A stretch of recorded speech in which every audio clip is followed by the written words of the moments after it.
Oui, alors Charlotte, donc ça c'est une vidéo que je mettrai en privé, on va dire, qui est juste destinée, qui t'est destinée simplement à toi, et qui est en fait une prise de notes suite aux différentes discussions qu'on a eues la semaine dernière. Donc tu imagines bien que j'ai un peu gambergé sur mon chemin de retour. C'est toujours un moment où j'ai toujours du temps, j'ai que ça à faire. Et j'ai voulu commencer à mettre 2 ou 3 choses noir sur blanc. L'objectif, c'est d'essayer de... La perspective, disons, c'est ce qui est apparu la semaine dernière très concrètement. Ça existait sans doute avant, hein, mais disons la nécessité, la demande de transparence de la part de Guillaume, et par contre-coup et par effet de mimétisme, un effet mimétique de Julien. Qu'est-ce qu'on fait dans le service, quels sont les enjeux, etc. Deuxième idée, c'est que profiter de cette demande de transparence pour faire, j'utilise le mot au sens positif, il en a un, faire la propagande des enjeux réels du service qui aujourd'hui s'appelle dépannage FileMaker, mais qui devrait s'appeler DSI d'une certaine manière, hein, système d'information, la direction des systèmes d'information, qui entre parenthèses subsume la direction informatique, réseau, achat matériel, etc. Bon. Une petite chose au passage. Encore une fois, je n'ai pas du tout envie de créer une compétition avec le service informatique, mais il s'agit simplement de ne pas rester sous la, on va dire, sous cette hiérarchie qui me paraît pas bonne pour toi, pour moi donc aussi, mais surtout pas bonne pour Alpha 3A. Donc, dans cet effort de transparence, j'ai commencé à dessiner 2 schémas qui ont évidemment besoin d'être améliorés, mais qui doivent rester des schémas simplifiés. Ils doivent commencer à appuyer cette idée du système d'information, de la gestion de données, de l'importance du système, du côté névralgique de tout ça, et de mettre excuse-moi de me répéter, mais de mettre vraiment en évidence les enjeux qui dépassent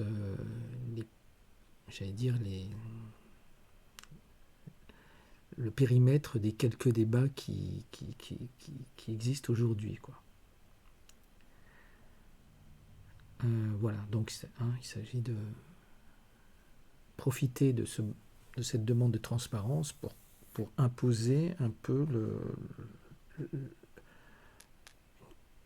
que la clarté impose la place réelle du service au sein d'Alpha 3A. Le premier schéma, là, j'en ai que 2 aujourd'hui. J'en ai un 3e en tête, mais il faudra sans doute qu'on en discute, donc je vais arrêter de faire des schémas pour aujourd'hui. Le premier schéma, c'est arriver à donner une vision ultra simplifiée de l'ensemble du périmètre. Alors, moi, ce qui m'apparaît, c'est qu'évidemment, au centre, donc, il y a ce qu'on appelle la data, avec la liste des outils qui existent aujourd'hui et avec quelques points d'interrogation avec ceux qui arrivent. Ceux qui arrivent aujourd'hui, c'est tous ceux qui s'appellent Passage, Gesto, Contact, hein, pas FileMaker, hein, Passage, Gesto, Contact. Il y a aujourd'hui l'outil Sage qui apparemment sans doute va être changé. Enfin, disons la compta, l'Active Directory, qui est au centre névralgique de la sécurité. ce qui arrive pour les DRH, ce qui arrive pour le parc automobile. J'en ai sûrement oublié. Si j'en ai oublié, dis-le-moi, je rajouterai. Mais simplement le fait de lister tout ça montre le côté composite, hétérogène et la nécessité de faire fonctionner tout ensemble. C'est ça la data. C'est ça un système d'information. C'est ça la responsabilité, j'allais dire presque suprême, dans la partie informatique d'une entreprise. Autour de cette data, il y a un point d'entrée, un point de sortie. Enfin, un ensemble de points d'entrée, un ensemble de points de sortie. Le point d'entrée, c'est comment arrivent les datas. Comment elles sont éditées, mises à jour, etc. Et j'ai ajouté aussi consultées par les utilisateurs finaux qui font le job. Donc les assistantes sociales, etc. Les gens qui sont sur place. Donc ça c'est à gauche et à droite. Et c'est tout ce qui sort des données, tout ce qui va vers l'extérieur, l'exploitation des données elles-mêmes. Donc il y a la partie suivie par les directions de tous les sites, des dispositifs, enfin, les pôles. Et puis il y a les exports plutôt vers les organismes tels que la DETS, EU, etc. S'il y en a d'autres qui deviennent, j'en ai forcément oublié, là ça serait pas mal là aussi d'en rajouter un peu sur le côté listing un peu lourd pour voir le poids de ce que ça a. Voilà, donc là on a le schéma, je dirais, brut, ultra simplifié de l'enjeu. Je ne pense pas que ce soit nécessaire d'aller plus dans les détails sur ça. En regard de ça, juste en dessous, là, il y a le service actuel. Qu'est-ce qu'il fait ? Qu'est-ce qu'il fait ? Il s'occupe de la partie gauche, il travaille sur l'ergonomie, sur l'ajout de champs, les assistants de saisie, etc. À droite, qu'est-ce qu'il fait ? Il fait des extractions, des statistiques, etc. Et la partie centrale, pour moi, c'est l'enjeu. C'est ça l'enjeu technique du service. C'est les fonctions mash-up, c'est-à-dire, j'ai pas trouvé le terme en français, ça n'existe pas. C'est-à-dire le carrefour entre tous les outils qu'on a cités juste au-dessus. Et ça passe essentiellement aujourd'hui par des API, pas que, mais essentiellement. Et le résultat, c'est un échange et une consolidation des données. Là, c'est ça. Là, je ne l'ai peut-être pas forcément mis assez en évidence dans le schéma, mais disons que la partie centrale, là, c'est pour dire que fait le service. Eh bien, ce que fait le service est en lien direct avec les enjeux qui sont exposés au-dessus. On n'est pas en train de faire du tourisme ou de se faire plaisir à répondre à n'importe quel besoin d'utilisateur. On est là pour répondre, on est là dans une optique d'enjeu. Et on a cette vision. On ne fait pas au jour le jour, même s'il y a une tendance à l'amoncellement des tickets, etc., etc. Non, il y a quand même, il y a surtout, pas quand même, surtout une vision à long terme. Ça, c'est un message important. Le fait de visualiser les choses à long terme par rapport à la hiérarchie, c'est à mon avis essentiel. Encore en dessous, c'est si besoin était de dire qu'on a ces objectifs sur le moyen terme, voire le long terme, c'est deux nécessités absolues, la qualité des données en amont, la pertinence des indicateurs en aval. Comment on nourrit la machine et comment on l'exploite d'une certaine manière. Donc là, cette logique gauche-droite, elle me paraît simple et elle montre à la fois, donc je me répète, l'enjeu général du service, essentiel autour de la notion de data. Elle montre que les développements ne sont pas faits au jour le jour, n'importe comment, comme des canards sans tête qui réagiraient au moins de coups de fil, etc. Parce que ça, c'est vrai que c'est une idée un peu pénible à entendre. Hein. Et elle montre aussi qu'on a une vision donc, des objectifs sur le long terme, sur des choses essentielles. Et là, on utilise, j'allais presque dire, des effets de langage dont les dirigeants sont friands. Parce qu'on est sur leur terrain, là. Quand tu utilises des choses comme ça, c'est que tu es sur leur terrain. Autrement dit, déjà, tu te mets à leur niveau de discours. Ils ne peuvent pas t'embrumer avec, ou t'enrhumer avec des effets. Des effets. Ça, c'est leur... ça arrive souvent pour masquer un... Enfin, pas pour masquer, mais pour appuyer une relation hiérarchique. Là, là-dessus, faut arrêter, quoi. Faut qu'ils arrêtent de nous parler comme si on ne comprenait pas leur langage. Hein. D'une certaine manière, il faut que ça change de camp. Il faut qu'ils comprennent qu'on peut utiliser des termes et une logique, c'est plus de la logique, et qui est complètement compatible à la leur, qui est complètement sur le même terrain, voilà, qui donc a la même valeur. Ça, c'est pour le premier schéma. Et le deuxième schéma, alors il est évidemment un peu plus technique. Il demandera d'autres choses. C'est un schéma qui est beaucoup plus par rapport à la logique métier. Dont je commence seulement à voir les contours. Et là, forcément, tu verras sans doute des trous dans la raquette que tu me signaleras. Bon. Alors voilà, tu reconnais facilement les trois applications de l'environnement connu jadis sous le nom de FileMaker. Passage, Gesco, Contact. J'ai mis Gesto et Contact pour les avoir dans le tableau. À l'intérieur de Passage, il y a tous les axes, en essayant par la taille des rectangles de les mettre, de mettre en évidence leur poids dans l'application par rapport aux objectifs du schéma précédent. Et puis en dehors du schéma de passage, il y a les autres pôles qui doivent être remis exactement à leur place. C'est-à-dire que la compta et le futur outil des RH seront censés gérer, logiquement, toute la partie salarié, contrat.